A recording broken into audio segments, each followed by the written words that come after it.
Scene में tiger भैया ये खिड़की तोड़कर अंदर आकर ये लाइटों का फानूल इस चिरकुट को ऊपर मारते हैं। पर अगर हम गौर करें तो मारने से 0.0009 मिली सेकेंड पहले ये चिरकुट यहाँ से गायब हो जाता है और कोई डब्बा आ जाता है। मतलब ये चिरकुट अभी यहाँ पर ही है लेकिन नेक्स्ट फ्रेम में ये चिरकुट वहाँ से गायब हो जाता है और कोई चीज़ आ जाती है, क्योंकि भाई लोग ये कोई चीज़ है, इंसान नहीं है। खालिद भैया इस चिरकुट को स्पेयर मारते हैं तब तो यहाँ पर कुछ भी नहीं होता, लेकिन जब ये पानी से बाहर निकलते हैं तो यहाँ पर ये चाकू छुरियाँ आ जाती हैं। जादू। यहाँ पर खालिद भैया जब इस जीप से जंप लगाते हैं तो ये जीप बिल्डिंग पर जा लगती है, पर ये तो बिल्डिंग पूरी की पूरी कार्डबोर्ड की बनी हुई है। फिर भैया यहाँ पर बैठकर रिजवान इलियासी का वेट कर रहे हैं, तो अगर हम इनकी गिलास में गौर से देखें तो इनकी टेबल पर एक कप पड़ा हुआ है जो कि ये पी रहे हैं। जब कैमरा रिजवान इलियासी पर आकर वापस आता है तो अब इनकी टेबल पर दो कप पड़े होते हैं। कबीर ने यहाँ पर इलियासी पर एक गोली चलाई है, पर निशान 3 गोलियों का पड़ गया है। मतलब एक गोली से 3 छेद हो गए हैं। कबीर ने ऐसी टेक्नोलॉजी बनाई है कि लोहे की चेयर दूर पर ही अट्रैक्ट होकर इससे चिपक जाती है, पर इतनी ज़्यादा चीज़ें तो लोहे की इस टेबल पर पड़ी होती हैं पर वो नहीं चिपकती इसके साथ। यहाँ पर खालिद कबीर को देखता है तो गन निकालने लग जाता है और कबीर कहता है कि टू लाइट। आसपास ये मासूम लोग सोचने से पहले चलाना था, अब दिमाग करने नहीं आएगा।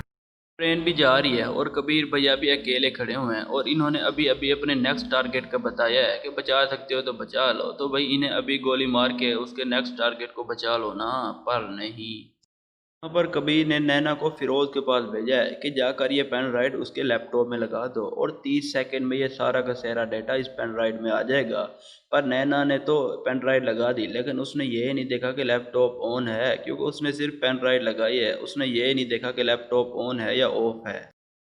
यहाँ पर कबीर भैया नैना को बचाने जा रहे हैं और जब ये भाग रहे हैं तो इनके हाथ बिल्कुल खाली हैं और जब ये चिरकुट गोली चलाता है तो उनके हाथ में ये गन आ जाती है। यहाँ पर खालिद कबीर का पीछा कर रहा होता है तो एकदम दरमियान में तार आ जाती है और ये उड़ने लग जाता है। ये ऐसा सेम रॉन्ग टर्न में भी हुआ था, पर उसमें तो उस बंदे का सर कहीं जा रहा था और बॉडी कहीं और जा रही थी। पर खालिद की बॉडी तो लगता ऐसा है कि लोहे की है, जो इत्तू सा भी कुछ नहीं हुआ। और तार भी लगता ऐसा है कि इस लकी सीमर से जुड़ी हुई है, जो इतना भारी बंदा इतनी रफ्तार से आकर लगा है लेकिन फिर भी नहीं टूटी है। वही लगता है ऐसा है कि अभी भी इस लड़के में फ्लाइंग जेट वाली शक्तियां हैं कि अभी सामने वाले ने गोली भी नहीं चलाई और कबीर को पहले ही पीछे कर दिया, क्योंकि ना ही गोली आई और ना ही गोली का साउंड आया है। अब जा रही है गोली। अब ऐसा सीन आया है जिसे देखकर आपकी फट जाएंगी, आई मीन आंखें फट जाएंगी, क्योंकि ये बंदा खालिद नहीं बल्कि सौरभ है जिसके पीछे खालिद नहीं भागा था। और ये मिस्टेक मुझे इस मूवी की सबसे बड़ी मिस्टेक लगी है, क्योंकि ये बंदा कहता है कि हमने खालिद को मार कर प्लास्टिक सर्जरी करके खुद ही खालिद बन गए हैं। ओ भाई मारो मुझे, मारो मारो, नहीं ये मजाक हो रहा है। नहीं नहीं भाई, ये कोई मजाक हो रहा है क्या? चलो मान लिया कि मुंह खालिद जैसा बन गया, पर हेयर स्टाइल भी खालिद जैसे बन जाते हैं, जबकि इन्होंने तो उसे टच तक भी नहीं किया। और पूरी बॉडी हाइट यहाँ तक कि सौरव को फ्री में 6 पैक भी दिए जाते हैं, जबकि इन्होंने तो सर्जरी सिर्फ वाइस और मुंह की थी। आप सब ने देखा था ना कि खालिद को गोली लगी थी जब इसने कबीर को बचाया था। लगता है ऐसे कि खालिद को गोली नहीं लगी थी बल्कि इसने हमें गोली कराई थी कि जब बंदे को एक गोली लगती है तो खून नहीं रुकता, पर इसका खून देखो कितना निकल रहा है। सौरभ मतलब खालिद, अब हम टाइगर भैया को सौरभ भी कहेंगे क्योंकि हमें पता चल चुका है कि खालिद मर चुका है। सौरभ जो ये कबीर को गिलास दे रहा है इसमें इसने स्टीरियस डाला हुआ है, तभी कबीर को खून की उल्टियाँ हो रही हैं।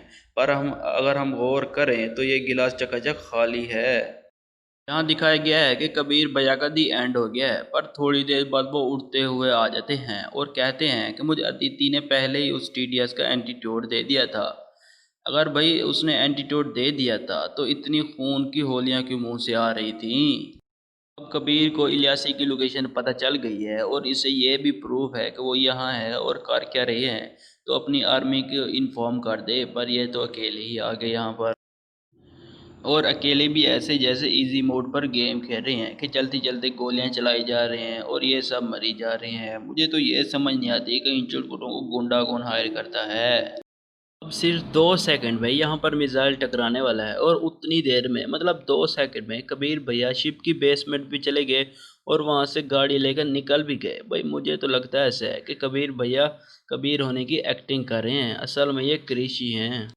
अब ये दोनों इंडोर आकर लड़ रहे हैं और ऊपर छत भी है, लेकिन फिर भी पता नहीं कैसे स्नोफॉल हो रही है यहाँ।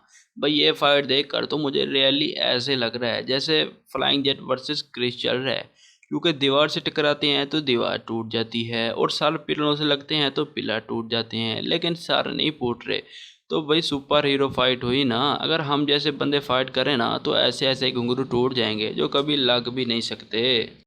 फिर यहाँ पर जब सूरभ को किक मारता है तो ये चीज़ सूरभ के ऊपर गिर रही होती है, पर जब कैमरा ऊपर से दिखाते हैं तो वो चीज़ वहाँ से गायब हो जाती है। वीर भैया जब यहाँ पर ये लैंडर गिराते हैं तो इसमें से इतने ज़्यादा शीशे टूट कर निकल रहे होते हैं, पर मज़े की बात ये है कि कबीर भैया को एक शीशा भी नहीं लगता। कबीर भैया अपने मिशन का सारा क्रेडिट खालिद को दे देते हैं और कहते हैं कि अगर खालिद मुझे उस गोली से ना बचाता तो मैं ये मिशन ना कर पाता, लेकिन भाई गोली तो इनको फिर भी लगी थी ना, फिर भी ये जिंदा है ना। तो वैसे उस गोली से खालिद का कुछ नहीं हुआ तो कबीर भैया का भी कुछ नहीं होना था। भाई खालिद का क्रेडिट बनता है, लेकिन ये गोली वाला रीज़न दे के क्रेडिट देने का कोई रीज़न नहीं बनता।